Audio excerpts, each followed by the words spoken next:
Melilla, una pequeña ciudad española situada en el norte de África. Su valla delimita una de las fronteras del sur de Europa a las que tratan de llegar miles de personas cada año. A un lado, Marruecos, y al otro, la promesa de la seguridad y de una vida más digna en España y en Europa. El grado de desesperación de muchas personas es cada vez mayor, y muchos intentan pasar a Melilla saltando la valla, por mar o por los pasos fronterizos. Son inmigrantes económicos, pero también refugiados, cuyo número se ha incrementado considerablemente desde el año 2013. Estas imágenes están presentes casi a diario en los medios españoles, y la situación en Ceuta y Melilla se ha convertido en un tema de gran interés político y mediático.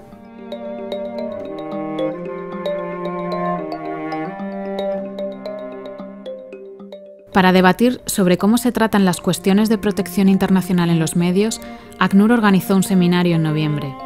Nos parece importante que pueda haber un compromiso por parte de todos los que trabajan en comunicación para poder adoptar algún tipo de guía práctica de terminología sobre cómo tratar cuestiones de protección internacional adecuadamente. Es un área muy especializada en la que hay muy pocas personas que puedan realmente dedicarse a ello porque conocen el tema y nosotros queremos echar una mano en ello. Nos gustaría que pudiera suscribirse pues, un tipo de código de buenas prácticas, de directrices, que enseñe tanto terminología como pautas para trabajar con solicitantes de asilo y refugiados de la mejor forma posible en el contexto español ahora mismo. Estos profesionales de la comunicación informan a diario sobre lo que está sucediendo con los flujos migratorios no solo en España, sino en toda Europa. Hasta Italia han llegado más de 150.000 personas rescatadas en el Mediterráneo en lo que va de año. Muchos son sirios, eritreos, somalíes o palestinos. Más de 3.000 han muerto ahogadas, incluyendo mujeres, niños y ancianos que trataban de llegar a sus costas. En Italia, ACNUR trabaja con la asociación Carta di Roma para garantizar un tratamiento adecuado del fenómeno del asilo y las migraciones en los medios de comunicación. En 2008 impulsaron la elaboración de un código de conducta para periodistas y comenzaron a monitorear la información publicada sobre este tema en Italia. Since we have started our activities as association, we have seen that the quality of information is quite improving, especially for what concerns terminology and the use of the right terms to refer to migrants or refugees. I see some progress. Of course, it depends a lot on which media is covering asylum issues, and as parts of them are, let's say, owned or are the voice of specific parties. So, of course, you know, they have a specific political agenda, and in that case, on purpose, they would use some incorrect words. Ahora llega el momento de que en España se reflexione conjuntamente y se aborde también este trabajo con medios de comunicación. A veces tenemos casos donde la información no es de buena calidad, no es contrastada, pero también he conocido casos en España donde la prensa, la televisión, la radio ha sacado noticias de importancia, de grande importancia, y ha jugado su rol de sensibilización. Y ha puesto, por ejemplo, el gobierno o la Unión Europea en una situación difícil porque ha presentado violaciones de derechos humanos o violaciones de la Constitución española, y eso me sembra muy interesante y positivo. ACNUR está contando con la colaboración del Instituto Panos Europa y de la FAPE. ¿Cuándo hablamos de refugiados o de inmigrantes? ¿Qué precauciones hay que tener al entrevistar a refugiados? ¿Cómo tomar imágenes sin ponerles en riesgo? ¿Qué retos plantea la comunicación online? Estos son algunos de los temas que se trabajaron en los talleres del seminario. El seminario es absolutamente interesante, y necesario también. Estamos intentando ver cuáles son las buenas prácticas, cuáles son las malas prácticas, qué es una fotografía representativa, cómo no generalizar, cómo no criminalizar, pero tampoco victimizar a los migrantes, a las personas solicitantes de asilo y de refugio. El nivel de participación, el nivel de las intervenciones, cómo se están involucrando, también el compromiso que estamos viendo y que están manifestando personas de diferentes medios de televisión, radio, freelancers, gente que trabaja online, y las ganas que tienen de que se haga algo y la demanda de que se haga algo en este momento sobre este tema y bueno, pues que España pueda ser de alguna manera también parte de esos países pioneros en poder trabajar especialmente sobre temas de asilo y refugio en medios de comunicación. Mejorar la forma en la que se informa sobre los refugiados e inmigrantes que llegan a nuestras fronteras es una de las prioridades de ACNUR en España. Es también esencial para contribuir a generar actitudes positivas hacia estas personas que lo han perdido todo y llegan a nuestras fronteras huyendo de la persecución y de la guerra.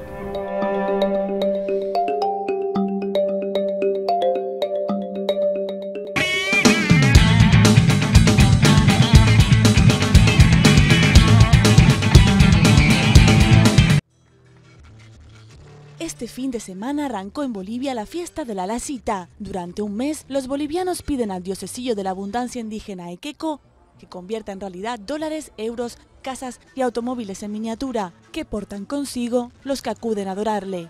El Equeco es una figura masculina enana, rechoncha y bigotuda que, según la tradición, atrae la fortuna. Lo más codiciado en estas festividades es el dinero falso. Una ley local prohíbe que estos billetes tengan el mismo tamaño que los reales. Un chamán aymara quema dulces, carbón, piezas de madera y raíces para que la diosa Madre Tierra, la Pachamama, atienda al ruego de los creyentes. La festividad en La Paz se repite en todo el país, aunque con mayor medida en los Andes. Algunos historiadores creen que esta costumbre se remonta a la cultura tihuanacota, ubicada alrededor del lago Titicaca, que desapareció en el siglo XIII antes del Imperio Inca.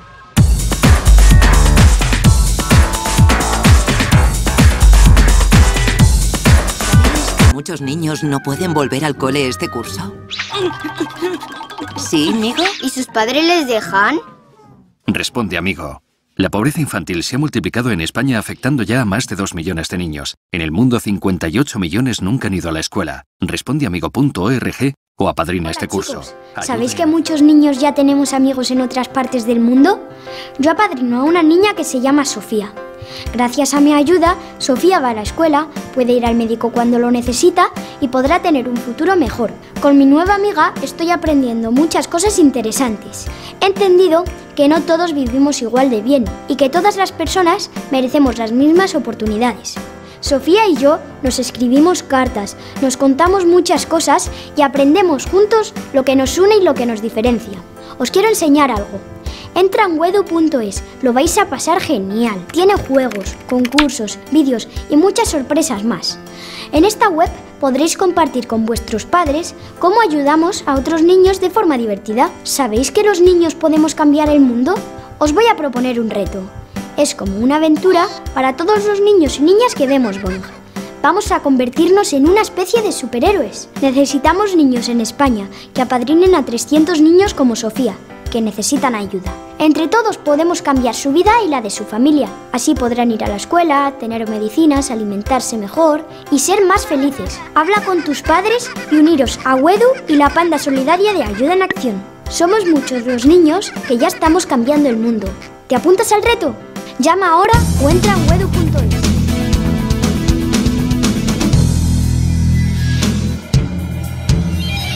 Ella lo intenta, una, otra vez, y el resultado es el mismo. No huelo, no hay cosas que no percibo, los olores. Por si fuera poco, la congestión nasal y el dolor de cabeza son fieles compañeros desde que se sometió a una cirugía en la nariz hace 3 años. Todo el tiempo estoy agripada, mormada, no puedo respirar bien. El cuadro es propio del síndrome de la nariz vacía, que aparece por el corte o desaparición de los cornetes, huesos que filtran el aire que se respira. Ese daño es provocado por intervenciones quirúrgicas, infecciones o complicaciones de otras enfermedades. En la neuropatía diabética se puede presentar. Los pacientes que tienen abusos de sustancias, sobre todo fármacos. Los especialistas revelan que este padecimiento apenas fue descrito hace 20 años y estiman que en México se presentan 2 casos por cada 100.000 habitantes, sobre todo en mujeres, condición que llega a poner en peligro. Mis hijos decían que olía algo raro y si yo entré a la cocina y estaban las llaves, una llave abierta del gas, de la estufa, pero yo no olía. Entonces, esta ama de casa busca ayuda. La revisión clínica no es suficiente y a través de la endoscopía se descubre el origen del padecimiento. Estoy viendo la perforación, está muy grande. Todo eso es lo que debería ser el septum, la pared, y está completamente perdida. Esto les va a generar muchos problemas respiratorios, sobre todo ansiedad, les ocasiona depresión también. Por desgracia, los tejidos de este órgano ya no se regeneran. De ahí que el tratamiento es a base de lavados nasales y terapias de respiración. Luego sacamos el aire, primero del tórax, de los pulmones y luego del estómago. Y así lo vamos a estar haciendo varias veces al día. Así, se logra controlar la enfermedad y se mejora la calidad de vida de los pacientes. ¿Y cómo se ha sentido menos con eso? Un poco mejor. No estoy tan mormada como las veces anteriores. Itzel García Briones, Azteca Noticias.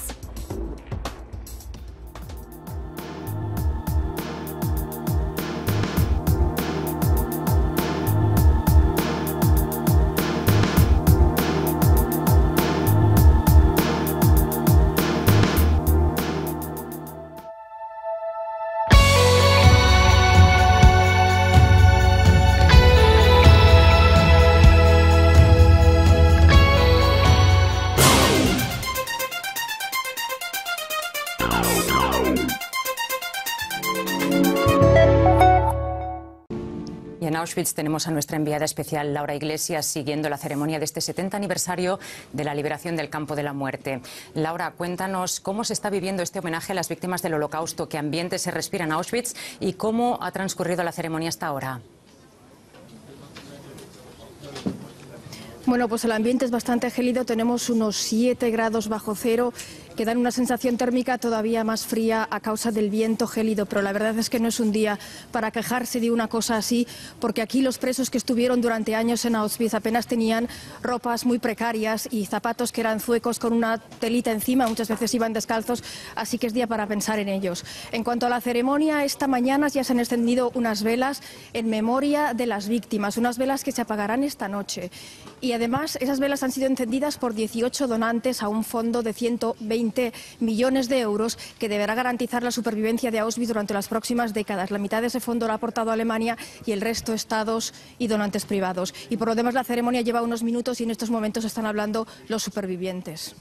Laura, todos los años se rinde homenaje a las víctimas del Holocausto, se conmemora la liberación de Auschwitz. ¿Qué tiene de especial la ceremonia de este año?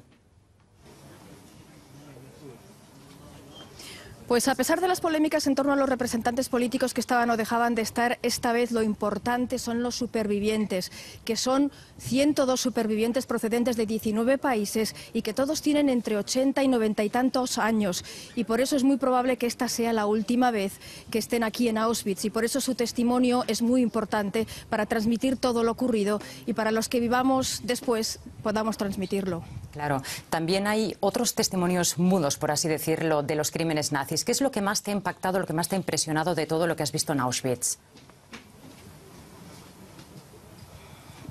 Además de las barracas y las cámaras de gas y de los crematorios, hay montañas, miles de zapatos, montañas de anteojos de miles de personas, montañas de ropas, que entonces una empresa alemana recogía las ropas de los muertos, las arreglaban y las revendían al campo para la próxima tanda de presos. Y también hay 7 toneladas de pelo humano de unas 140.000 mujeres. Y los nazis utilizaban ese pelo, por ejemplo, para hacer productos de fieltro. Lo utilizaban para fabricar hilos e incluso medias. Y también se sabe que las cenizas de los muertos, los nazis las utilizaron incluso para construir carreteras. El mundo de los horrores. Increíble. ¿Cómo fueron, Laura, los últimos momentos del campo de concentración? ¿Cómo terminó ese macabro capítulo? Pues el 27 de enero de 1945, hace hoy mismo 70 años, llegó aquí el primer batallón ucraniano del ejército soviético y se encontraron con un espectáculo que no esperaban, con gente que eran esqueletos vivientes, que se les acercaban, con manchas oscuras sobre la nieve, que eran los fusilados por los nazis en los últimos momentos antes de salir hacia otros campos de concentración, hacia el este.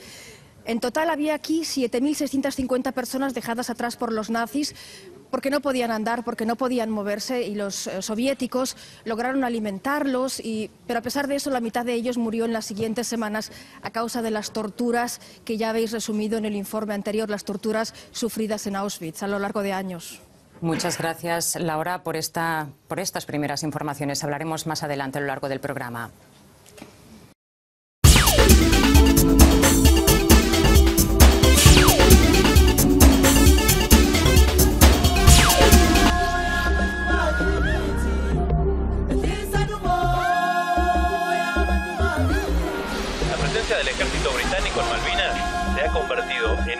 amenaza para toda la región.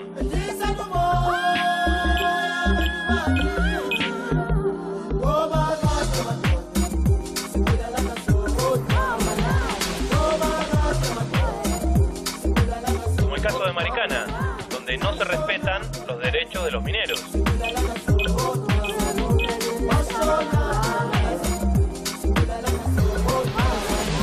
Irán ha dado a conocer nuevos avances en nanotecnología.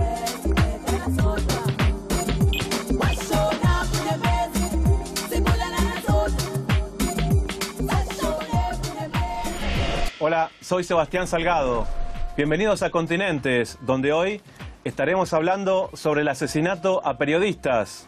Con estas voces, por Hispan TV. Estamos en un país donde todos los días salimos. Regresar a casa, pues ya ni nosotros mismos sabemos. Damos el último beso a los hijos y a la espera de regresar. Estamos en una impunidad, en una inseguridad descomunal. Una situación que nos tiene muy consternados, preocupados. Casualmente en este año, afortunadamente, no se habían dado casos de violencia, de secuestro, de asesinato de colegas periodistas y nos toca ver de cerca el hecho de que un compañero nuestro de Globo TV haya sido secuestrado de esta forma. Realmente es una condena hacia este tipo de acciones que parece ser que lo que quieren trasladar es un mensaje de intimidación a la sociedad. Nosotros hemos aclarado pues por un lado que nuestra labor es de defensa de la libre expresión y que con intención o sin intención igual hay una amenaza indirecta contra nosotros y contra mí como corresponsal en Colombia. Esperamos pues obviamente que las autoridades sean quienes definan en últimas si efectivamente la amenaza era contra nosotros como organización defensora de libre expresión. Hoy en el estudio de Continentes se encuentra Gabriel Fernández, quien es miembro del colectivo de la Dirección de Radiográfica y director de la Señal Medios aquí en la República Argentina. Gabriel, gracias por estar. ¿Qué tal, Sebastián? Gracias por la invitación. También está en nuestro estudio René Amador, quien es militante político hondureño ligado al Frente de Resistencia Popular. René Amador, ¿quién dijo miedo? René es una figura de la resistencia hondureña que ha sido de alguna manera la cara visible de una campaña en el momento en que Manuel Zelaya proponía la cuarta urna y de ahí derivó un documental que se llama ¿Quién dijo miedo? Bienvenido. Gracias, sí, bien. Gabriel, queremos de alguna manera empezar a abordar este espacio tratando de poner algunos puntos en claro como pueden llegar a ser ¿qué es la libertad de expresión desde tu punto de vista? En líneas generales, los que declaman, esto se está viendo por estas horas en la Argentina, justicia, son los que encubren, ¿no?, la posibilidad de justicia. La libertad de expresión se ve golpeada en el continente por gobiernos dictatoriales de manera directa, pero también por empresas de manera indirecta, con la complicidad de algunos de los poderes judiciales. Es interesante señalar que la Sociedad Interamericana de Prensa, que es la que clama, la que agita la bandera de la libertad de prensa, en realidad es la que no se priva de acusar a otros periodistas cuando dicen algo distinto a lo que sus intereses necesitan.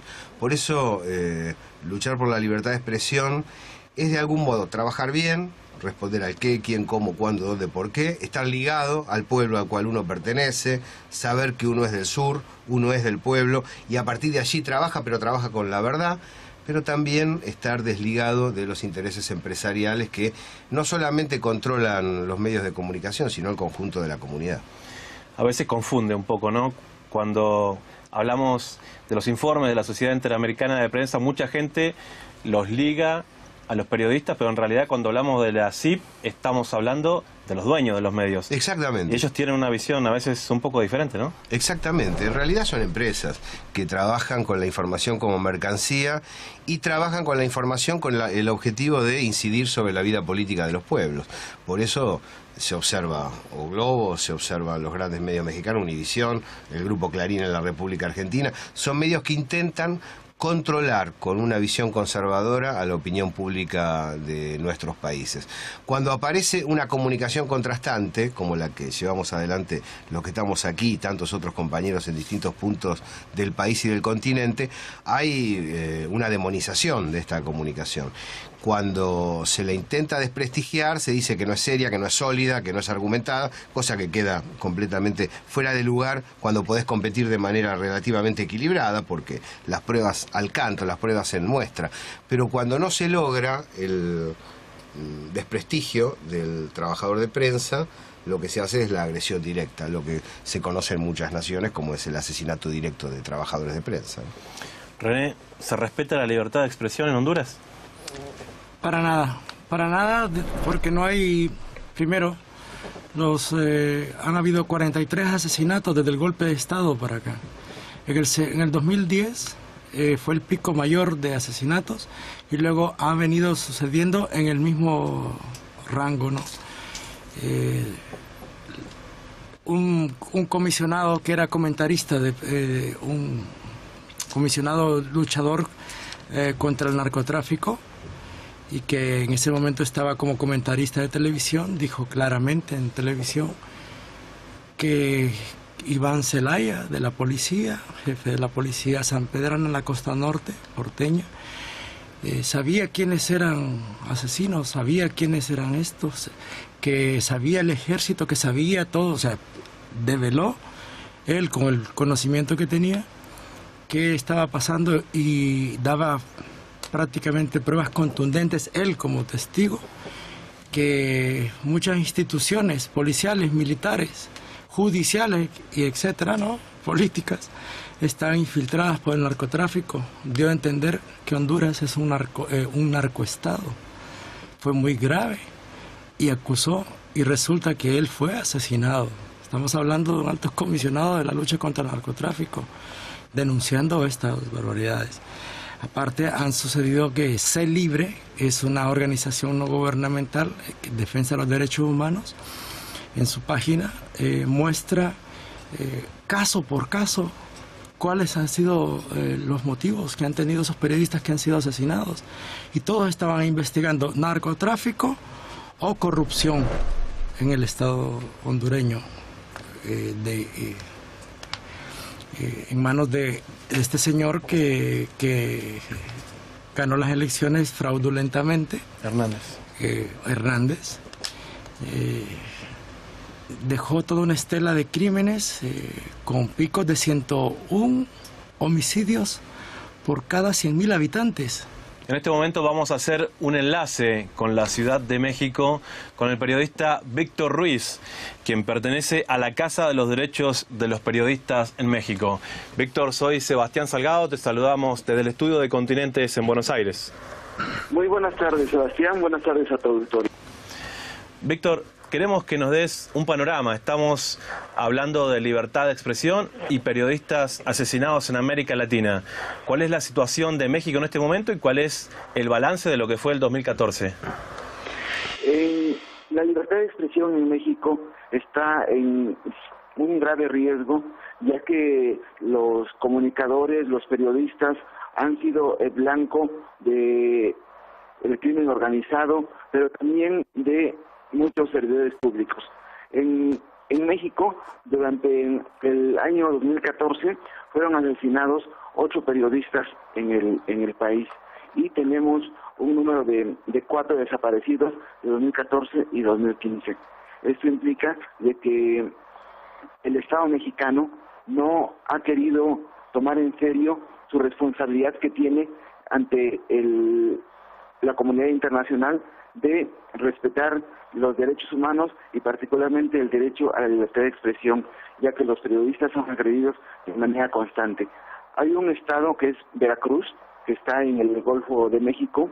El estado de Veracruz tiene uno de los niveles más altos de agresión contra periodistas, ya que durante los últimos 4 años han sido asesinados 10 periodistas. Y hoy en día estamos en la búsqueda del compañero periodista Moisés Sánchez Cerezo, quien desapareció, fue secuestrado el pasado 2 de enero. Y hasta el momento ni la autoridad estatal ni la Fiscalía General de la República han realizado acciones contundentes, acciones eficientes para poder localizarlo. Víctor, estamos generalmente acostumbrados a que los periodistas asesinados generalmente vienen del norte del país, de Ciudad Juárez, de Tijuana. ¿Qué es lo que está pasando en el estado de Veracruz, que parece que está siguiendo de alguna manera esa línea tan trágica de los comunicadores populares en México? Sí, en la década de los años 80 y 90, las agresiones a periodistas se centraron principalmente en el norte del país, en los estados fronterizos con Estados Unidos. Sin embargo, esta agresión a periodistas se ha ido difuminando por todo el territorio mexicano, porque tenemos agresiones en Oaxaca, en la zona sur, en Guerrero, en Michoacán, en Jalisco, en el Estado de México. En el Estado de México, durante el 2014, un grupo armado atentó contra las instalaciones de una radiodifusora, y en el interior de la radiodifusora estaba el hijo de un compañero periodista, el cual fue asesinado, un niño de 12 años de edad. ¿Sí? Y entonces la agresión a periodistas en el país se ha extendido por todos los 4 puntos cardinales, porque ya no hay ningún estado que no esté sufriendo agresiones que van desde amenazas, secuestros, hasta los homicidios. Pero también los compañeros periodistas y las compañeras periodistas están siendo agredidas a través de cuestiones informáticas, ataques cibernéticos, sí, donde les destruyen sus sitios web, y esto es también un grave atentado contra la libertad de expresión. Otro de los problemas que estamos enfrentando a México es que los usuarios de redes sociales que ejercen su libertad de expresión a través de las redes sociales también están siendo agredidos. Tenemos el caso del estado de Tamaulipas, que durante los últimos años han sido asesinados cinco personas que ejercían su derecho a libertad de expresión. Víctor, por último, ¿cuál es el trabajo que realizan ustedes en la Casa de los Derechos del Periodista en México? La Casa de los Derechos de Periodistas es una asociación civil integrada por abogados, expertos en libertad de expresión y en derechos humanos, y por periodistas, quienes tienen la misión principal de darle protección a periodistas en riesgo. Aquellos periodistas que se encuentran en riesgo por su actividad profesional, les ofrecemos una serie de opciones para que puedan seguir realizando su trabajo, ya sea en su ciudad o fuera de su ciudad. Y cuando tienen que salir, cuando son obligados a salir, entonces se les ofrece refugio y contactos laborales para que puedan seguir ejerciendo el periodismo. Porque la actividad que desarrollamos es el periodismo, y no podemos dejar que este clima de miedo, de terror, nos impida seguir ejerciendo nuestro derecho a la libertad de expresión. Víctor, te agradecemos muchísimo la comunicación, te enviamos un saludo desde Buenos Aires. Muchas gracias, Sebastián. Buenas tardes. Hasta luego. Gabriel, vemos los casos de Honduras, vemos el caso de México. Generalmente cuando se habla de países donde se coarta la libertad de expresión, desde entidades como la CIP y otras también, se habla de Venezuela, se habla de Argentina, se habla de Ecuador. Sin embargo, los muertos están en México, están en Honduras, están en Colombia, están en Paraguay, están en Guatemala. ¿Por qué pasa esto? Bueno, la incidencia norteamericana parece tener algo que ver, ¿no?, sobre esas naciones. Ahora es interesante, en nuestros países, tomando como ejemplo las dos narraciones, aquellos dirigentes que hablan de seguridad y hablan en contra del narcotráfico son los más ligados a la introducción del narcotráfico. Es una especie de... Un amigo me decía la otra vez, fíjate los carteles de la policía, cuando dice División Robos y Hurtos, es la que se encarga de robos y de hurtos, y la División Antinarcóticos es la que se encarga de los narcóticos. Bueno, los dirigentes conservadores, liberal conservadores en el sur del continente, claman por seguridad. Dicen que los gobiernos de Evo, de Cristina, los gobiernos de Lula y Dilma, obviamente el gobierno venezolano, son inseguros, que generan delito, que no son duros a la hora de castigar el delito. Bueno, esos dirigentes tienen más vínculo con el narcotráfico que cualquier otro poblador de nuestra región. Y cuando ejercen el poder, como queda claro en México, gobiernan junto con el narcotráfico. Es bueno para desenmascarar el discurso de la seguridad, porque al tipo que va caminando por la calle o que está en su casa, lo aterran pensando que lo van a venir a robar, que lo van a venir a saquear o que los narcos se van a meter en su barrio. Bueno, los responsables son esos, los mismos que están enunciando el problema. Eso es bueno destacarlo. Vamos a hacer una pausa en Continentes cuando estamos hablando de libertad de expresión y periodistas asesinados.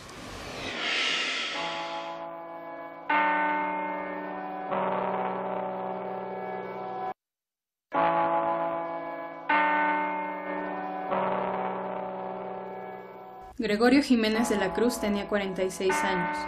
Vivía en Villa Allende, en la periferia de Coatzacoalcos, Veracruz. Goyo era reportero. Todos los días viajaba en moto de Villa Allende a Coatzacoalcos.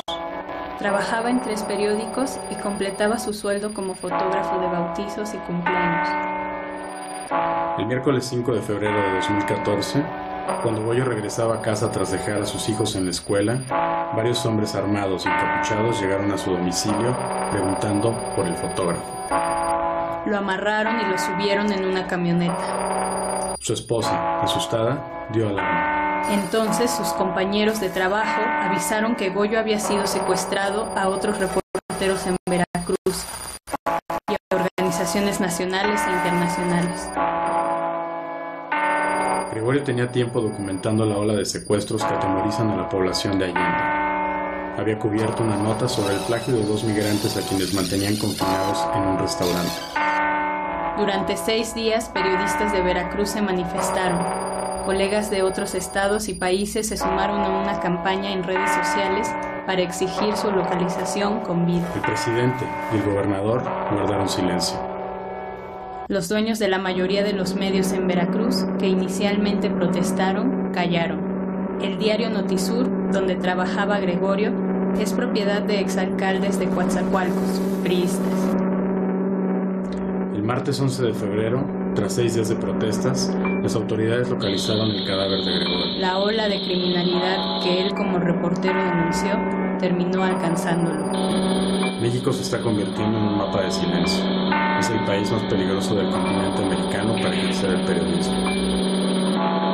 En una década han sido asesinados más de 80 periodistas y 18 están desaparecidos. Goyo es el 10º periodista asesinado en Veracruz durante la administración de Javier Duarte.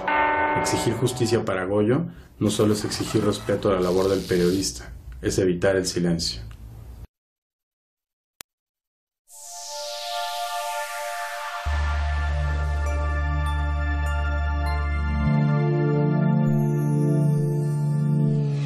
Gracias por seguir en Continentes, cuando estamos hablando con Gabriel Fernández y René Amador sobre el asesinato de periodistas. Y vamos a hacer una comunicación más con Ignacio Gómez. Él es presidente de la Fundación para la Libertad de Prensa en Colombia. Ignacio, soy Sebastián Salgado, te saludamos desde el estudio de Continentes en Buenos Aires. Es un placer estar con ustedes. Ignacio, estamos hablando sobre periodistas asesinados en nuestra región. Contanos y danos un poco el panorama de cuál es la situación en Colombia en este momento. La Fundación para la Libertad de Prensa tiene documentados 142 asesinatos desde 1977 hasta 2015. ¿Por qué 1977? Ese es el año en el que en Colombia se da una amnistía tributaria que, digamos, le da espacio a la acumulación de capital a través del narcotráfico y por lo tanto ese tipo de comportamientos de las organizaciones criminales. Yo soy de los que piensan que la mayoría de estos crímenes están asociados de una u otra manera al narcotráfico en Colombia. Contanos de qué manera se relaciona esto con la libertad de expresión en tu país. En primer lugar, Colombia está experimentando cada vez una relación más estrecha. Creo que eso es un problema de América Latina entre narcotraficantes y agentes del Estado. Agentes del Estado a todos los niveles, desde la alcaldía del municipio más chiquitico hasta la presidencia de la República. Entonces, en ese sentido, por un lado, inicialmente los narcotraficantes hacen el papel que por falta de presupuesto y por temores políticos del ejército no hacía en su momento al final de la década de los 70 y comienzo de los 80. Es decir, entra a sustituir el papel del ejército por un lado. Y por el otro, empieza a acumular poder y a utilizarlo. Entonces, en ese sentido, se confunden los temas de narcotráfico y derechos humanos, y pues ahí tenemos decenas de centenares de casos emblemáticos en Colombia, decenas de varios de ellos conocidos en el continente, como es el caso de Guillermo Cano o Jaime Garzón, en donde la relación sigue siendo la misma. Mafiosos, gente dedicada al tráfico de cocaína, involucrados estrechamente con la fuerza pública, asesinando periodistas que les resultan incómodos, tanto a la fuerza pública en su momento como a las organizaciones criminales. Ignacio, te agradezco muchísimo tus palabras, te enviamos un saludo desde Buenos Aires. Un placer. Muy bien. Gabriel, sobre el final del año pasado y el principio de este tenemos dos casos que han sido muy llamativos mediáticamente. Por un lado, el asesinato de periodistas con cámaras de televisión, decapitaciones por parte de estos grupos terroristas que se hacen llamar ISIS o Daesh, ejecutando a periodistas europeos. Y sobre el inicio de el caso de Charlie Hebdo en Francia. En los dos casos pareciera que los países involucrados tomaron acciones bélicas a modo de represalia, más allá de las circunstancias específicas que pueden haber pasado con la muerte de cada uno. ¿Qué pasa con los periodistas muertos en América Latina? ¿Pareciera que no tienen el mismo rango de importancia? En principio, seguimos en esa línea de análisis que hablábamos antes. Bueno es mencionar que Al-Qaeda, ISIS son armados mercenarios de la OTAN y de Estados Unidos para demonizar a los pueblos islámicos. Si vos hablás con el islámico promedio, tanto chiita como sunita no adhiere a ese modo, pero de ese modo se los enfoca, los periodistas cumplen el rol de los medios concentrados de enfocarlos por todo el mundo, demonizarlos y de ese modo justificar los ataques y las agresiones en Medio Oriente. Son tan malos que tenemos que proceder así.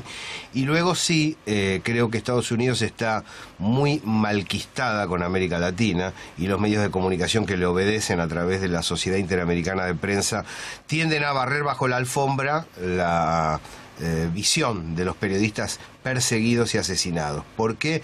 Bueno, porque lo que está sucediendo en Europa y en Oriente Medio necesita ser propagandizado por las zonas imperiales de comunicación. Esto necesita ser ocultado porque los que prohijan este tipo de ataques son los aliados de los Estados Unidos. En cuanto a la visión interna de estos crímenes y también de esta persecución, a mí me parece que hay que poner la picota al Poder Judicial de nuestros países, que es cómplice de las grandes empresas. Hay una especie de fantasma que es la intangibilidad del Poder Judicial. Nadie se puede meter para no horadar a la justicia. En realidad el Poder Judicial es una corporación donde se van heredando los cargos y se van poniendo zonas afines sociales, gente que estudió en los mismos colegios, amigos de empresas, socios, y cuando se propuso en la República Argentina la democratización del Poder Judicial, es decir, poder votar como en los otros poderes, que puedan explicar sus programas, qué es lo que van a hacer, garantizar justicia en términos concretos, hubo una ola justamente de los medios concentrados escandalizada, quieren controlar al Poder Judicial. En realidad hay que democratizar el Poder Judicial para ayudar a democratizar la comunicación, con el objetivo de garantizar una mejor información a la gente. René, queremos ahondar un poco en el caso hondureño, y Honduras, siendo un país territorialmente pequeño dentro de Centroamérica, las estadísticas que hay de asesinatos de periodistas pareciera que están entre las más altas de nuestra región. Podríamos decir que por la cantidad de población, que son 8 millones de habitantes, y desde el 2009 han sido asesinados 43 periodistas. Si tenemos en cuenta esto en un ratio de comparación con la población de México, que son 110 millones de habitantes, pues en México habrían 591 periodistas desde el 2009 si manejáramos de esa misma manera las cifras. estamos hablando 591 serían, y desde esa fecha hasta acá han habido 109 asesinatos en México. Y en Honduras 43, pero con una población de 8 millones. Esto, nosotros apuntamos directamente a la impunidad porque un fiscal en Honduras no da respuesta.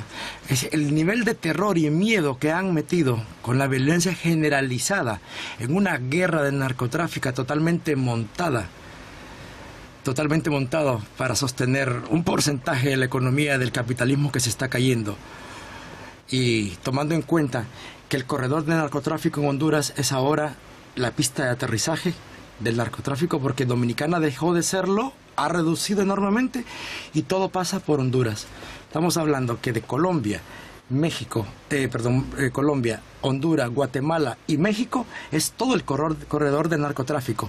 Todos los periodistas que osen tocar todas las relaciones que hay entre policía, ejército, Estado, poder judicial, toda la corrupción, está siendo aterrorizado con ese tipo de muertes, ¿no?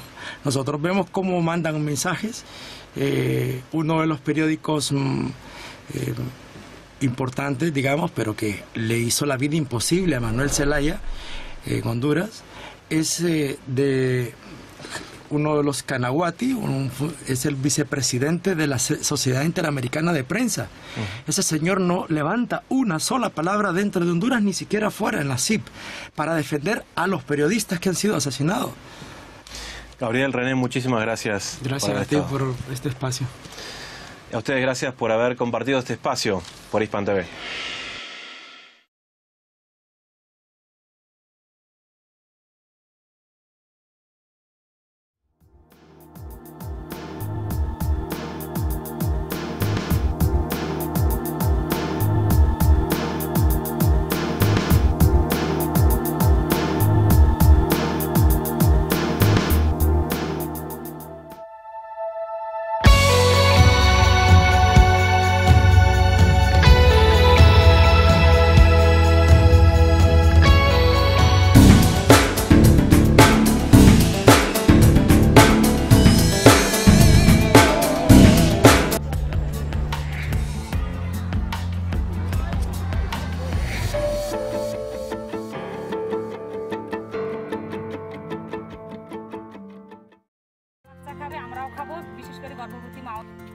En un curso de cocina en Bangladesh, Latifa Begum explica a sus paisanas los beneficios de estos pescaditos y por qué deben valorarlos.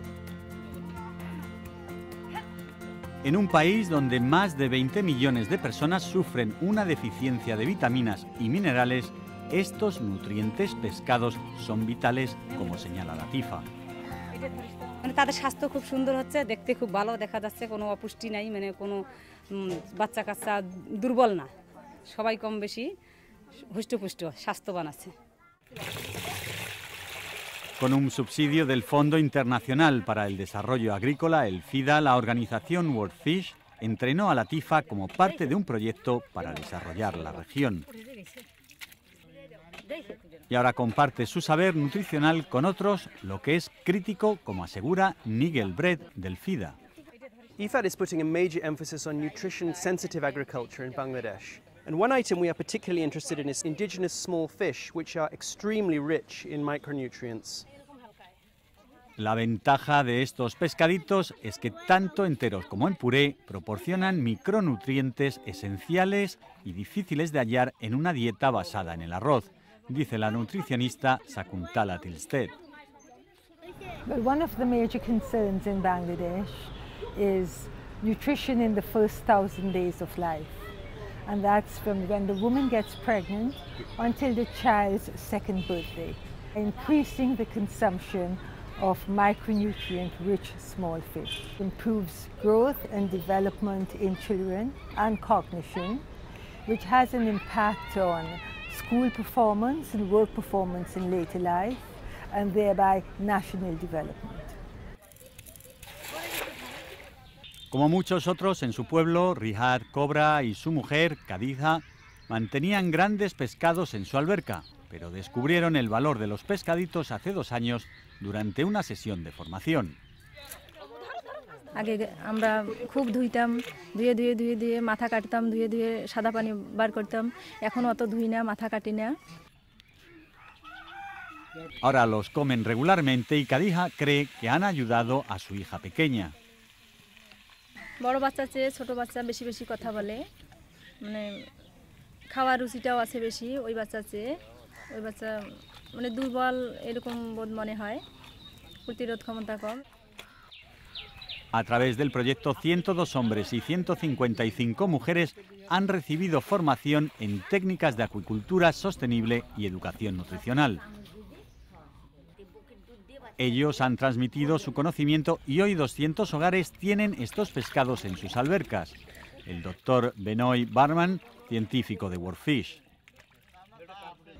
They can transport from one pond to another pond. So basically in a community are self-sufficient in supplying of the fish. La producción en la región se ha triplicado y el consumo ha aumentado un 50%. Animados por estos resultados, WorldFish está llevando la acuicultura a otras partes de Bangladesh. Con más de 4 millones de hogares con albercas, el potencial de estos pescaditos es enorme.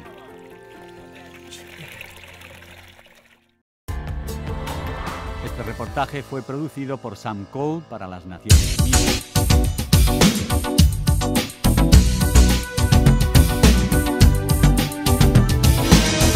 Mensaje a la conciencia. Un momento de reflexión en la vida diaria. Escúchelo en la voz del hermano Pablo. Fue un cinturón de fuego, de tumultos y de violencias que en los finales del mes de abril del año 92 rodeó una gran zona de la ciudad de Los Ángeles, California. En 3 días se produjeron 3.300 incendios.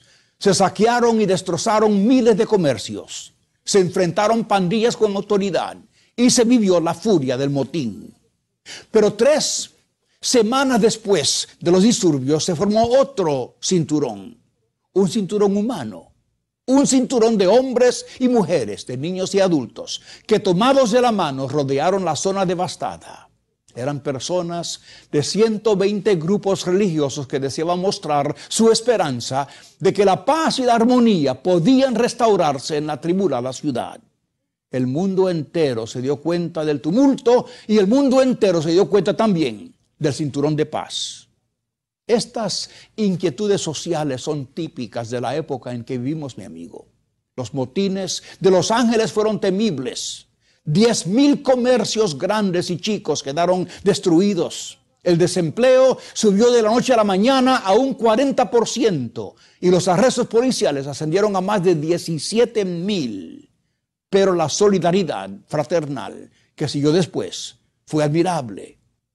Amigo, hay muchos que compartimos interés y pasión por el bien social, por paz en las familias, por integridad en las relaciones humanas y por justicia en los corazones de los hombres. Si los que tenemos esa intranquilidad vociferamos nuestra inquietud, quizá eso dé comienzo a deponer los odios raciales y religiosos y las antipatías sociales y nacionalistas. Quizá podamos lograr que unos y otros, los de una parte y los de otra, a través de lo largo de este mundo en convulsión, puedan unirse en comprensión y en amistad. Cuando eso suceda, comenzará a cesar la violencia, la desigualdad social y las guerras. Nacerá una hermandad universal que unirá a unos y a otros, no solamente de las manos, sino de corazones. Quizás sea soñar demasiado, pero la horrible condición social del mundo demanda que comencemos con algo, aunque sea tan solamente con un sueño. Pero amigo, si usted halla que una cinta humana de paz universal sea un sueño irrealizable, hay algo que sí es realizable. Es la paz que usted como individuo puede tener en su propio corazón. Cuando Cristo es el Señor de nuestra vida, el milagro del nuevo nacimiento, como dice la Biblia, ocurre en nosotros. Ese nuevo nacimiento trae consigo nuevos ideales, nuevos propósitos, nuevos impulsos y un nuevo corazón. Amigo, Cristo desea darle esa paz. Acéptelo como Señor hoy mismo. Si desea este mensaje por escrito, puede escribirnos a la Asociación Hermano Pablo, Box 100, Costa Mesa, California 92628 y pedírnoslo según la fecha de hoy. O puede obtenerlo vía internet en nuestro sitio en la red llamado conciencia.net. En ese sitio, a cualquier hora del día o de la noche, puede leer, imprimir, escuchar y ver en video todos los mensajes de la conciencia desde marzo del 2004 hasta hoy.